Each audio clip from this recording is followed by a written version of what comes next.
Hello everyone, welcome to my channel. I hope कि आप सब ठीक होंगे और आप अपनी स्टडी कर रहे होंगे, जैसा कि मैं बोलती हूँ अपनी हर वीडियो में। तो देखिए, हम सीडीपी के जो हमने ये एक थ्योरी सीरीज स्टार्ट कर रखी थी, जिसमें मैं आपको 13 टॉपिक कवर करा चुकी हूँ अभी तक, और आज हम करेंगे इसका टॉपिक नंबर 14, जो कि क्या है, addressing learners from diverse background including disadvantages and deprived. कि जो विविध पृष्ठभूमि से आने वाले जो विद्यार्थी हैं, जो वंचित हैं या फिर जो अभावग्रस्त हैं, उनको हम कैसे संबोधित करेंगे, तो उनके रिगार्डिंग ये हमारा यहाँ पर टॉपिक है आज का, जिसमें कि हम फर्स्ट जानेंगे इसका मीनिंग, कि इसको जो ये डाइवर्स बैकग्राउंड क्या होता है, तो यहाँ से जो चिल्ड्रंस होते हैं वो क्या होते हैं, उनको ऐसा क्यों कहा गया है, तो इससे रिलेटेड हम इस वीडियो में आज जानेंगे। तो सबसे पहले है इसका मीनिंग कि learners come from different social, economic, cultural and linguistic backgrounds. कि ऐसे लर्नर्स जो अलग अलग बैकग्राउंड से आते हैं, कोई चाहे तो कोई लैंग्वेज के बेसिस पे अलग हो सकता है, कोई कल्चर के बेसिस पे अलग हो सकता है, कोई इकोनॉमिक, कोई अमीर है, कोई गरीब है। तो मतलब ये क्या है, ये एक डिफरेंस है, ये एक डिस्क्रिमिनेशन है जो हमारे सोसाइटी में है। तो वही लर्नर्स जो अलग अलग बैकग्राउंड से आते हैं, तो उन्हें ही हम क्या कहेंगे, अभावग्रस्त। यहाँ पे एक टर्म यूज़ की गई है। इसके अलावा देखिए, जो बच्चे अलग अलग बैकग्राउंड से आते हैं, तो टीचर का क्या रोल है कि वो हर बच्चे को इक्वली एक ही प्लेस पे बिठा के अच्छे से उन बच्चों को क्या करे, टीच करे, ताकि बच्चे इजीली हर चीज़ को समझ पाएँ बिना किसी भेदभाव के। तो ये इसका मीनिंग है यहाँ पे। नेक्स्ट हम चलते हैं अपने टॉपिक पे कि नीड क्या है, जो यहाँ पे डाइवर्सिटी जो दिखाई गई है, जो विविधता यहाँ पे दिखाई गई है, तो उसकी हमको क्या नीड है यहाँ पे, तो आवश्यकता क्या है यहाँ पे हमको एड्रेस करने की, इस विविधता को, इस डाइवर्सिटी को। तो देखिए, जो हर लर्नर्स है उनकी सबकी अपनी अलग से नीड्स होती है, सबकी अपनी एबिलिटी होती है और सबके अपने एक्सपीरियंस होते हैं डेट अफेक्ट्स लर्निंग, जो कि लर्निंग को क्या करेंगे, अफेक्ट करेंगे। हर लर्नर जो अलग अलग बैकग्राउंड से आ रहा है, जैसे कि मैंने पहले अभी बात की कि हर किसी का बैकग्राउंड अलग अलग होता है, हर बंदा अलग अलग जगह से बिलोंग करता है, अलग अलग वो फैमिली, अलग अलग कल्चर से वो बिलोंग करता है। तो उन हर लर्नर्स की, एवरी लर्नर की एक अपनी खुद की अलग से नीड होती है, खुद की उसकी अपनी एबिलिटी होती है और खुद के उसके एक्सपीरियंस होते हैं। कहीं ना कहीं जो ये चीज़ें हैं वो सारी मिलके हमारी लर्निंग को क्या करती है, अफेक्ट करती है, जिसकी वजह से क्या होता है, जो बच्चा है वो अपनी लर्निंग को एक लेवल तक नहीं ले जा पाता जो कि वो डिज़र्व करता है, ड्यू टू बैकग्राउंड की वो कहाँ से आ रहा है। कहीं ना कहीं तो चीज़ें इफेक्ट करती हैं बच्चे की लर्निंग को। आगे हम बात करें इसके बारे में कि डिसएडवांटेजेस एंड डिप्राइव्ड लर्नर्स, कि वंचित और जो अभावग्रस्त जो विद्यार्थी होते हैं, तो उनके बारे में यहाँ पे मतलब ऐसा क्यों कहा गया है इन सबको, तो ये हमारा कंसेप्ट आ आगे। देखिए, belonging to poor economic conditions, main reason क्या है कि जो ये बच्चे हैं ये आर्थिक रूप से कमज़ोर वर्ग से बिलोंग करते हैं। इसी वजह से इनको क्या होता है, ये अपने आप को सबसे सेपरेट फील करते हैं, क्योंकि एक बैकग्राउंड सा बन जाता है ना कि हम तो गरीब हैं, कहीं ना कहीं तो बच्चे के मन में रहता है, क्योंकि वो बिलोंग करते हैं पुअर इकोनॉमिक कंडीशन से। सेकेंड है, मे लैक एजुकेशनल रिसोर्सेज और फैमिली सपोर्ट, कि इनके पास जो एजुकेशन के जो रिसोर्सेज हैं वो कम रहे हैं, कहीं ना कहीं ये उस चीज़ से वंचित रहे, उन चीज़ों से दूर रहे हैं और इनको अपनी फैमिली का सपोर्ट नहीं मिला है, जिसके चलते क्या हो गए हैं, ये बच्चे हमारे सोसाइटी से थोड़ा सा दूर हो गए हैं। थर्ड है यहाँ पे, समटाइम फेस सोशल डिस्क्रिमिनेशन, और कहीं ना कहीं इन्हें फेस करना पड़ा होगा भेदभाव किसी भी लेवल पे, कहीं भी कभी ना कभी तो इनको फेस करना ही पड़ा होगा डिस्क्रिमिनेशंस को।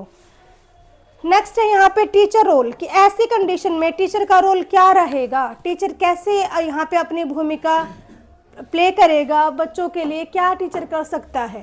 तो देखिए, सबसे मेन बात क्या है टीचर के लिए, कि प्रोवाइड करे inclusive education ensuring equal opportunities for all, कि टीचर यहाँ पे इन सब बच्चों को बिल्कुल इक्वली मान के क्या करे, उन सबको इक्वल अपॉर्चुनिटीज़ दे कि हर बच्चा सेम लेवल पे सेम थिंग जो टीचर समझाना चाह रहा है वो उन सबको अच्छे से समझ सके। क्योंकि आज का जो टाइम है, हम मॉडर्न इंडिया में जी रहे हैं, तो कहीं ना कहीं जो हमारी एजुकेशन का जो सिस्टम है वो क्या है, वो इंक्लूसिव एजुकेशन है। तो जिसमें कि बिना किसी भेदभाव के, बिना किसी मतलब प्रेशर के बच्चा जो है वो आराम से सारे बच्चे एक जगह पे बैठ के इजीली पढ़ सके और हर बच्चा अपनी लर्निंग को अचीव कर सके जो वो चाहता है, जो वो डिज़र्व करता है।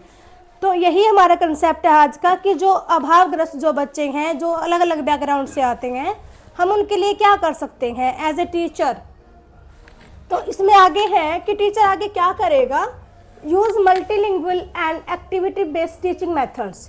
कि जो टीचर है वो यहाँ पे मल्टीलिंगुअल मेथड्स यूज़ करने की नीड क्यों होगी, क्योंकि बच्चे, ज़रूरी नहीं है कि सब बच्चों की लैंग्वेज सेम हो।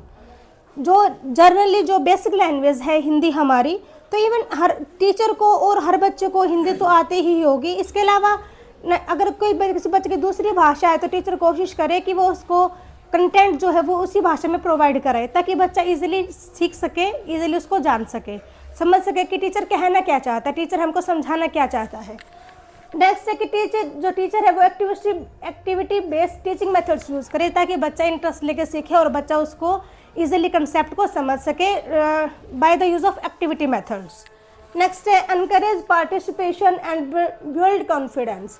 कि जो टीचर है वो एनकरेज करे पार्टिसिपेशंस को कि यस यू कैन डू बेटा, आप भी कीजिए, चाहे वो बच्चा किसी भी बैकग्राउंड से हो। यदि टीचर बच्चे को मोटिवेट करेगा तो बच्चा जो है वो कहीं ना कहीं सोचेगा कि मेरे जो टीचर है वो चाह रहे हैं कि मैं भी पार्टिसिपेट करूं, मैं भी कुछ बोलूं आगे आके।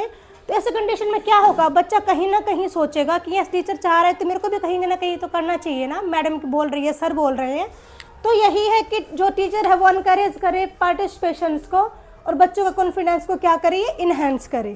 तो इसके लिए आगे कुछ स्ट्रेटेजी है कि क्या क्या हम यहाँ पे रणनीति यूज़ कर सकते हैं यदि हम बोले तो इसके लिए हम क्या करना होगा हमको कि use local examples and experience.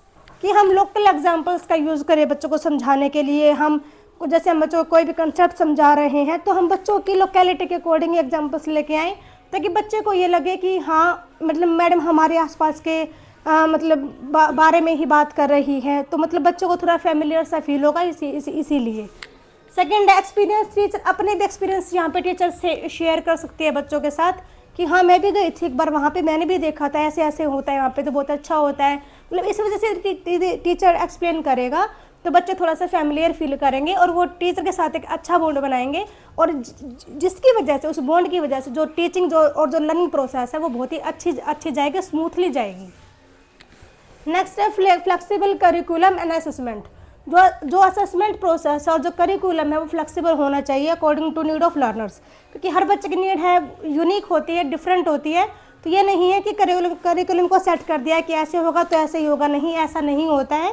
According to learner need हमको यहाँ पे फ्लेक्सिबिलिटी लेके चलनी पड़ेगी, क्योंकि हर बच्चे की नीड अलग होती है, इसी वजह से। यहाँ पे थर्ड है remedial teaching for slow learners. कि हम रिमीडियल टीचिंग रखें, हम बच्चे की यहाँ पे रिमीडियल क्लासेस लें बच्चे की, जैसे बच्चे को नीड हो उस नीड के अकॉर्डिंग। मान लीजिए किसी बच्चे को लिखने में परेशानी है तो हम उस बच्चे को एक्स्ट्रा क्लास देंगे, रिमीडियल क्लासेस देंगे, जिसमें हम उस बच्चे को क्या सिखाएंगे, उस बच्चे को लिखना ही सिखाएंगे कि आप कैसे लिखते हैं, यहाँ पे आपकी कमी है, इसको आप सुधारिए। तो इस तरीके से हम बच्चों को रिमीडियल क्लास देंगे, चाहे वो कौन से भी एरिया से हो, राइटिंग से हो, लर्निंग से हो, रीडिंग से हो। तो इस तरीके से हम बच्चों को देंगे remedial teaching, remedial classes. Next है यहाँ पे कोऑपरेटिव एंड पीयर लर्निंग्स। कि हम यहाँ पे सारे बच्चों को बोलेंगे कि आप सभी बैठ के पीयर लर्निंग कीजिए, ग्रुप में बैठिए, एक ग्रुप बनाइए और आप सारे बैठ के इस वाली प्रॉब्लम को आप सोल्व कीजिए। तो इससे क्या होगा, ग्रुप लर्निंग से क्या होगा, बच्चों में कोऑपरेशन बढ़ेगा, बच्चे फ्रेंडली हो जाएंगे और बच्चे अच्छे से लर्निंग कर जाएंगे। इसके अलावा देखिए यहाँ पे इसके है आगे गोल कि ऐसा करने का मेन उद्देश्य क्या है। तो ऐसे करने का जो मेन उद्देश्य है वो है टू इंश्योर इक्वालिटी, कि हमारी जो एजुकेशन सिस्टम है उसमें इक्वालिटी आए, सब बच्चे एक साथ बैठ के इक्वली पढ़ें। सेकंड है इंक्लूसन, मतलब कि समावेशन शिक्षा यहाँ पे जिसकी हम बात कर रहे हैं, हम उसको अच्छे से यहाँ पे लेके आ सके, इम्प्लीमेंट हम उसको कर सकें। थर्ड है qualities education for all learners, और हम हर बच्चे को हम क्वालिटी एजुकेशन दे, जिसकी हम बात करते हैं कि हम मॉडर्न इंडिया में जी रहे हैं तो जो हमारा एजुकेशन सिस्टम है वो इट मस्ट भी क्या होना चाहिए, इक्वालिटी वाला होना चाहिए, इंक्लूसिव एजुकेशन होनी चाहिए और क्वालिटी वाला होना चाहिए, जिससे कि हर बच्चा अच्छे से सीख सके, अच्छे से बच्चा पढ़ सके। तो आज हमने किया अपना ये टॉपिक, आई होप कि आपको समझ में आया होगा और इसलिए मैंने यहाँ पे कोशिश की है इन शॉर्ट में आपको समझाने की। तो आज हमने किया है ये टॉपिक नंबर 14, नेक्स्ट वीडियो में हम करेंगे टॉपिक नंबर 15 और ऐसे ही करके हम यहाँ पे 23 यहाँ पे टॉपिक्स है टोटल CDP के सिलेबस में। तो ऐसे ही हम इनको धीरे धीरे करके कवर अप कर लेंगे। अब तो हमारे थोड़े से ही बचे हैं, 14 हमने आज कवर कर लिया है। तो मिलते हैं नेक्स्ट वीडियो में टॉपिक नंबर 15 के साथ। पढ़ते रहिए, बाय बाय।